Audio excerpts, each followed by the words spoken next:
El 15 de septiembre de 1821 es un día memorable para nuestra nación, cuando representantes de las provincias centroamericanas declararon a Guatemala independiente de España y conformaron una junta gubernativa provisional que confirmó el Acta de Soberanía, que fue el camino para convertir a Guatemala en un país libre y soberano. Cuando se cumplen 139 años de la firma del acta, historiadores y políticos consideraron conveniente y necesario pensar en la trascendental que ha sido para la vida política y democrática para el país. Según los historiadores, las acciones que precipitaron los acontecimientos del 15 de septiembre de 1821 en la Capitanía General de Guatemala, en donde se redacta el Acta de la Independencia de Guatemala y la de Centroamérica. Destacan la invasión de Napoleón Bonaparte a España, que generó la caída de la monarquía española en 1808. Asimismo, en 1810, representantes de América y España se reúnen en las Cortes de Cádiz, y para 1812 surge una constitución democrática que el rey Fernando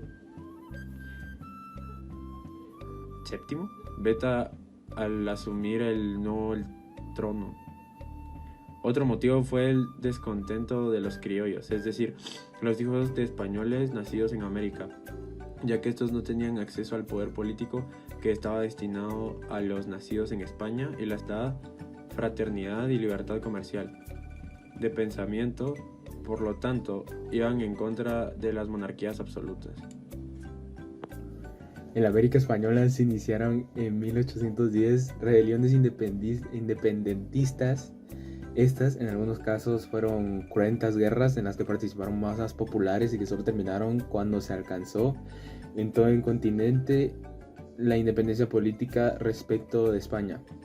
En el Reino de Guatemala hubo desde 1811 rebeliones y conjuras independentistas, pero los capitanes generales José Bustam Anteguerra 1811-1818 y su anciano sucesor Carlos Urrutia y Montoya 1818-1821 sofocaron esos intentos y mantuvieron una aparente paz. Pese a la guerra que con los mismos propósitos se desarrollaba en México. Precisamente los acontecimientos de este país influyeron en Guatemala y en el movimiento que culminó con la Declaración de Independencia, efectuada en el mismo año que se realizó la de México. En la época colonial surgieron las primeras agrupaciones políticas base de los partidos liberal y conservador, los primeros partidarios de la emancipación política, en tanto que los segundos eran españolistas, Pedro Molina, Francisco Arrundia, José Francisco Córdoba y muchos otros patriotas. Eran liberales y comenzaron a editar un periódico de esta tendencia, el Editor Constitucional.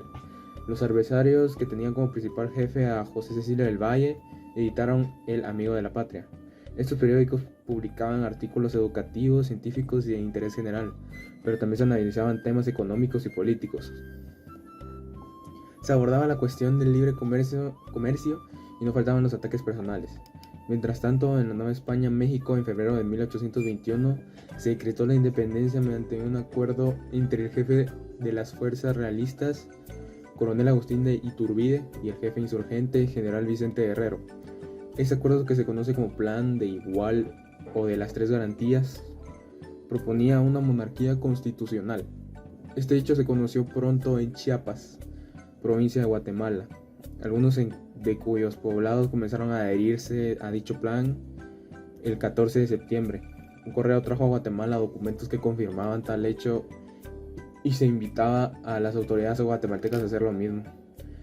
Era entonces gobernador interino por enfermedad de Urrutia y Montoya, el brigadier Gavino Caínza, quien ese mismo día convocó a los miembros de la Diputación Provincial al Ayuntamiento Constitucional, al arzobispo y su cabildo eclesiástico, a los representantes del claustro de la universidad y del colegio de abogados y a otros funcionarios coloniales, civiles, religiosos y militares para asistir a una reunión en la mañana del día siguiente, 15 de septiembre, en el Palacio del Gobierno, con el propósito de conocer los papeles de Chiapas y decidir sobre el particular.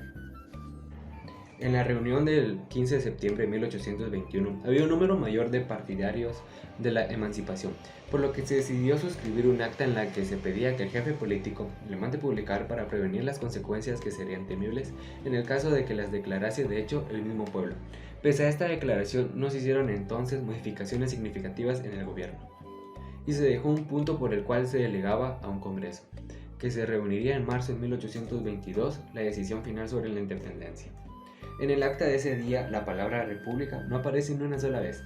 Los conservadores que controlaron el movimiento sujetaron la declaración de independencia a la ratificación de un congreso, con esperanza de que antes de su instalación se diera algún acontecimiento que permitiera mantener su estatus.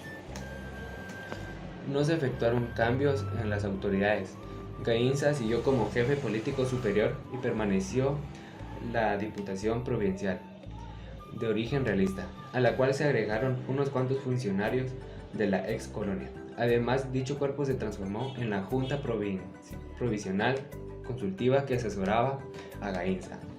Todos los asistentes a la reunión eran personalidades ligadas a la administración españolista o representantes de la Iglesia Católica y miembros prominentes de los grupos criollos. Sin embargo, no fueron convocados los sectores liberales cultos, los representativos de capas medias ni de los grupos artesanales y populares. Después de convenir en los términos, los representantes convocados aprobaron el documento final del Acta de la Independencia, cuya autoría se atribuye a José Cecilio del Valle. Esta junta de notables a la usanza de la época se realizó en el Palacio de Guatemala, en la capital, la que hoy es la ciudad de Guatemala. Firmantes del Acta de la Independencia. El Acta de la Independencia fue firmada por 2 miembros del gobierno, el jefe político y el secretario del gobierno, por 5 miembros del ayuntamiento y por 6 diputados provinciales, cuya lista completa y los cargos que ocupaban es la siguiente: Gabino Gainza, jefe político; Lorenzo de Romaña, secretario del gobierno; Mariano Antonio de Larrabe, alcalde primero; Mariano de Ain Cinena y Piñol, síndico primero del ayuntamiento; Pedro de Arroyave, síndico segundo del ayuntamiento; José Antonio de Larrabe y Velasco, regidor del ayuntamiento; Isidoro del Valle y Constricciones, regidor del ayuntamiento; José Domingo Diegues, secretario de la Diputación Provincial; Mariano de Beltranena y Llano, Diputación Provincial; José Mariano Calderón Cordón, Diputación Provincial; Manuel Antonio de Molina y Cañas, Diputación Provincial; Antonio de Rivera Cabezas, Diputación Provincial; José Matías Delgado, Diputación Provincial. Instituciones y grupos de poder durante la independencia de Guatemala. Diputación Provincial.